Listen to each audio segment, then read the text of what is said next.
கர்ணன் காலத்தை வென்றவன் பாகம் 3. வாங்க வீடியோக்குள்ளே போகலாம். அதுக்கு முன்னாடி நீங்கள் எல்லாம் வீடியோ பார்க்கிங்க ஃப்ரெண்ட்ஸ். ஆனால் ஒரு லைக்கும் ஒரு சப்ஸ்கிரைப் பண்ணிங்கன்னா எனக்கு பெரிய சப்போர்ட்டாக இருக்கும். ப்ளீஸ் ஒரு லைக்கும் சப்ஸ்கிரைப் பண்ணிட்டு போயிருங்க. பாகம் 1 பாகம் 2 பார்க்கலன்னா அதோட லிங்க் கமெண்ட்டில் பின் பண்ணி வச்சுருக்கேன், அதை பார்த்துருங்க. ஏன்னா அந்த கதையோட தொடர்ச்சி தான் இந்த கதையும். அதனால் நீங்கள் அதை பார்த்து வந்தீங்கன்னா உங்களுக்கு இந்த கதை என்னென்னு புரியும். இப்போ வாங்க வீடியோக்குள்ளே போகலாம். போன பாகத்தில் கர்ணன் புளியை பிடிச்சதுனால துரோணாச்சாரியார் அவனை அசிங்கப்படுத்தினார். அதற்கு மறுநாள் கர்ணனும் அவன் தம்பி ஷோனும் அவங்க அம்மாவை பார்க்கறதுக்கு சம்பா நகருக்கு சென்றாங்க. அண்ணனும் தம்பியும் குதிரையில் பயணித்தாங்க. அவங்க 2 பேத்துக்குமே தாகம் ஏற்பட்டதுனால பக்கத்தில் இருக்க ஆற்று ஓரமாக குதிரையை நிப்பாட்டிட்டு இறங்கி போனாங்க. அந்த ஆற்றுல சில பெண்கள் பானையில் நீர் எடுத்துக்கிட்டாங்க. அப்போது அங்கே இருக்கிற ஒரு பெண் கர்ணனோட குதிரையை பார்த்து பயந்து கர்ணன் மேலே மோதி கீழே விழுந்துட்டான். அப்போ அவள் கையில் வச்சிருந்த பானையும் உடைஞ்சு சிதறிவிட்டது. கர்ணன் கீழே விழுந்த பெண்ணோட முகத்தை பார்த்து அப்படியே அங்கே ஒரு சிலை போல நின்றுட்டே இருந்தான். நேரத்தில் அந்த பெண் பயத்தில் என்ன செய்யுதுன்னு தெரியாமல் அங்கிருந்து கிளம்பியது. கர்ணனும் அந்த உடைந்த பானை துண்டை எடுத்து தன்னோட வேட்டியோட மடித்து கட்டிக்கிட்டான். அதை வேட்டின்னு சொல்கிறத விட முண்டாசுன்னு சொன்னால் இன்னும் அதுக்கு ஏற்ற பொருத்தமாக இருக்கும். கர்ணனோட தம்பி, அண்ணா நீங்கள் ஏன் அந்த பானை துண்டை எடுத்தீர்கள் என்று கேட்டதற்கு, தம்பி உனக்கு இது புரியாது, வா நம் இங்கிருந்து கிளம்பலாம் என்று கூறினான். 2 நாட்கள் அவன் தன் தாயுடன் நேரத்தை செலவிட்டான். அந்த 2 நாட்களுக்கு பிறகு அவன் மீண்டும் அஸ்தினாபுரத்திற்கு கிளம்பினான். அஸ்தினாபுரத்திற்கு சென்றதும் அங்கிருந்த இளைஞர்கள் எல்லாரும் ஆயுத குலத்தில் பயிற்சி எடுத்துக்கிட்டாங்க. அப்போ அங்கேருந்த அஸ்வத்தாமன் கர்ணனை அழைச்சி அவன் பக்கத்தில் அமர வச்சு 2 நாள் நீ எங்கே போனேன்னு கேட்டுக்கிட்டான். அதுக்கு கர்ணன், நான் என்னோடய சொந்த ஊருக்கு போனேன். ஏன்னா எல்லாரும் எங்கே இருந்தாலும் அவங்களோட சொந்த ஊருக்கு வர்றப்போ தான் அவங்களுக்கு ஒரு மன நிம்மதியும் மகிழ்ச்சியும் கிடைக்கும். அதனால தான் 2 நாளுக்கு என்னோடய சொந்த ஊருக்கு போயிட்டு வந்தேன் அப்படின்னு சொன்னான். அஸ்வத்தாமனும் ஆமாம் இது உண்மைதான்னு சொன்னான். அதுக்கப்புறம் அஸ்வத்தாமன், கர்ணா இந்த 2 நாட்களில் இங்கே என்ன நடந்துச்சுன்னு உனக்கு தெரியுமா அப்படின்னு கேட்டான். அதுக்கு கர்ணன், எனக்கு தெரியாது, நீ சொல்லு அப்படின்னு சொன்னதுக்கு அஸ்வத்தாமன் சொன்னான், என் தந்தை அர்ஜுனனுக்கு வில்வித்தை பயிற்சி அளித்தார். என்னோட தந்தை ஒரு 5 இளைஞர்களோட சேர்த்து அர்ஜுனனையும் கூட்டிட்டு போய் ஒரு மேடையின் மேலே நிற்க வச்சு அதுக்கு எதிர இருந்த ஒரு ஆலமரத்தில் ஒரு குருவி பொம்மையை வந்து தொங்க விட்டார். ஒவ்வொரு வீரர்களோட கையிலையும் வில்களும் அம்புகளும் இருந்துச்சு.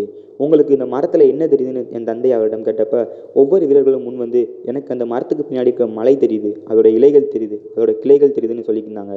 அப்போ அர்ஜுனனை கூப்பிட்டு, அர்ஜுனா உனக்கு என்ன தெரியுது இந்த மரத்தில் அப்படின்னு கேட்டப்ப, எனக்கு அந்த குருவியோட கண்ணு தான் தெரியுது அப்படின்னு சொன்னான். உடனே என் தந்தை அவனை பாராட்டினார். அதன் பிறகு என் தந்தை, அர்ஜுனா உன் அம்புகளை எய்து அந்த குருவின் கண்ணை துளைத்து காட்டு என்று கூறினார். உடனே அர்ஜுனன் தன் அம்புகளை எய்து அந்த குருவின் கண்ணை துளைத்தான். உடனே என் தந்தை அர்ஜுனனை நினைத்து பெருமை கொண்டார்.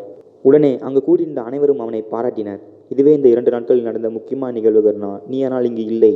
கர்ணன் இதையெல்லாம் கேட்டுக்கொண்டு தன் மனதிற்குள், இந்த ஆயுத பயிற்சி கூடத்தில்தான் வீரர்களுக்கு முன்னுரிமை கிடையாது என்று வருந்தினான். இதை கவனித்த அவனோட தம்பி, அண்ணா இன்று இரவு நாம் இதை முயற்சிக்கலாம் என்று கூறினான்.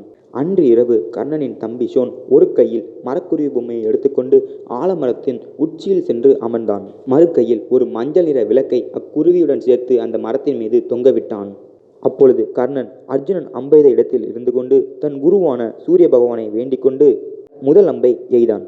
அது சென்று குருவியின் ஒரு பக்கம் உள்ள கண்ணை துளைத்தது.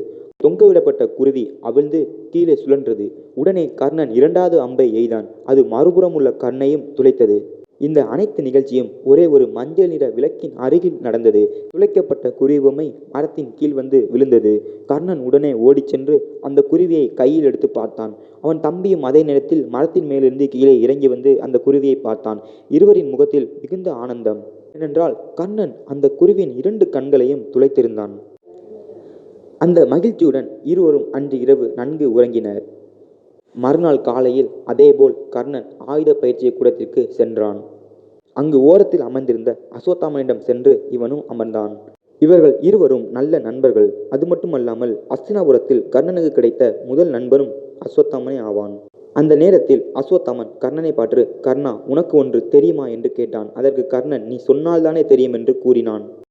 இல்லை கர்ணா, நீ தினமும் ஆற்றில் குளித்துவிட்டு ஊருக்குள் நடந்து வரும் பொழுது அங்கு கூடியிருக்கும் சந்தையில் ஒவ்வொரு வீட்டில் உள்ள பெண்களும் ஏதாவது ஒரு சாக்கு போக்கை கூறிக்கொண்டு உன்னை பார்க்க வழியில் வந்து நிற்பார்கள். இதை நீ கவனித்ததுண்டா என்று கேட்டான்.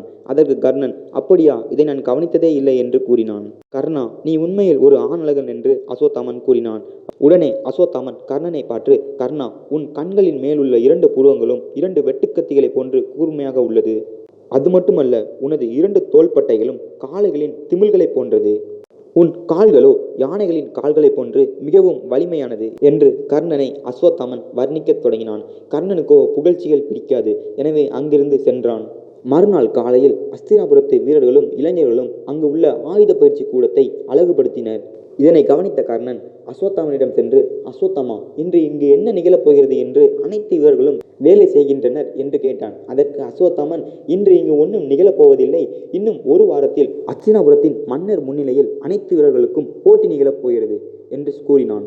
இதற்கு கர்ணன், நானும் இப்போட்டியில் கலந்து கொள்ளலாமா என்று கேட்டான். அதற்கு அஸ்வத்தாமன், இதென்ன சிரிப்பாக இருக்கிறது, நீயும் இங்குள்ள ஒரு வீரன் தானே, நீயும் கலந்து கொள்ளலாம் என்று கூறினான். அந்த ஒரு வாரம் முழுவதும் கர்ணன் தன் திறமையை நிரூபிக்க வேண்டும் என்ற எண்ணத்துடன் மிகுந்த கடினமான பயிற்சிகளை மேற்கொண்டான். அந்த ஒரு நாளும் மிக வேகமாக நெருங்கியது. அந்த நாள் கர்ணன் காலையில் தன் குருவான சூரிய பகவானின் ஆசியை பெற கங்கை நதிக்கு சென்றான். அன்று அவனுடைய தம்பி ஷோனும் அவனுடன் சேர்ந்து சென்றான். கர்ணன் கங்கை நதியில் நீராடிவிட்டு சூரிய பகவானின் ஆசியை பெறுவதற்கு கங்கை நதியின் நடுவில் நின்று கொண்டிருந்தான். அப்பொழுது அவனுடைய கவச குண்டலங்கள் ஒளிராமல் மங்கிய நிலையில் இருந்தது. இதனை கவனித்த அவனுடைய தம்பி, அண்ணா, நீங்கள் இன்று போட்டிக்கு செல்ல வேண்டாம் என்று கூறினான். ஏன் என்று கர்ணன் கேட்டான். இதற்கு அவன் தம்பி, அண்ணா, இன்று சூரியனும் வெளியில் தென்படவில்லை, மேகங்களால் சூழப்பட்டுள்ளது. அது மட்டுமல்லாமல் உங்கள் காதணிகளும் ஒளிரவில்லை. என் மனம் மிகவும் தயக்கமாக உள்ளது. அதனால் நீங்கள் இன்று செல்ல வேண்டாம் என்று கூறினான். அதற்கு கர்ணன், இதெல்லாம் ஒரு விஷயமா? என் குரு இன்னும் சற்று நேரத்தில் வந்து விடுவார் என்று கூறினான். அதற்கு அவனுடைய தம்பி, அண்ணா, நீங்கள் இன்று சூரியன் வரவில்லை என்றால் உள்ளே செல்ல மாட்டேன் என்று எனக்கு வாக்களியுங்கள் என்று கேட்டான். அதற்கு கர்ணனோ, சரி, நான் வாக்களிக்கிறேன். ஏனென்றால் இது என் குருவி மேல் உள்ள நம்பிக்கை. அவர் கண்டிப்பாக வருவார் என்று கூறினான். மிகுந்த நேரம் கர்ணன் காத்திருந்தான். ஆனால் சூரியன் வெளிவரவில்லை. உடனே அவன் போட்டி நடைபெறும் இடத்திற்கு சென்றான். ஆனால் அவன் உள்ளே செல்லவில்லை. போட்டி அரங்கிற்கு வெளியே நின்று காத்திருந்தான் சூரியனின் வருகைக்கு. சூரியனோ வரவில்லை. கர்ணனின் முகம் வாடியது. இதனை கவனித்த அவனுடைய தம்பியின் முகமும் வாடியது. இதெல்லாம் ஒருபுறம் நிகழ்ந்தால் மறுபுறம் போட்டி அரங்கிற்குள் அனைத்து வீரர்களும் அவர்களுடைய திறமையை நிரூபித்தனர். துரியோதனனும் பீமனும் தன்னுடைய மல்யுத்த வீரத்தை நிரூபித்தனர். அர்ஜுனனோ தன் வில்வித்தை வீரத்தையும் மற்றும் குதிரை ஏறும் வீரத்தையும் நிரூபித்தான். மக்கள் போட்டி அரங்கினுள் கைத்தட்டும் மலையை குவித்தனர். இதனையெல்லாம் கவனித்த கர்ணன் மிகுந்த வருத்தமடைந்தான். ஏனென்றால் இன்றும் அவனுடைய வீரத்தை நிரூபிக்க வாய்ப்பு கிடைக்காதோ என்று பயந்தான்.